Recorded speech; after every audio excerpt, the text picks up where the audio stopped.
മുത്തിനെ കാണാതെ റുഹ് വരില്ലെന്നും മനസ്സ്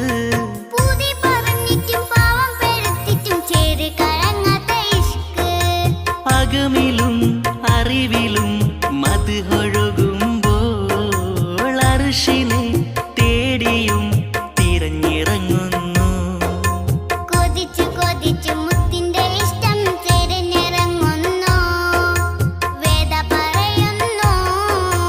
മുത്ത് റസൂലിന്റെ ചാരത്തു ചെന്നിട്ട് സലാമൊന്ന് ചൊല്ലിടണം.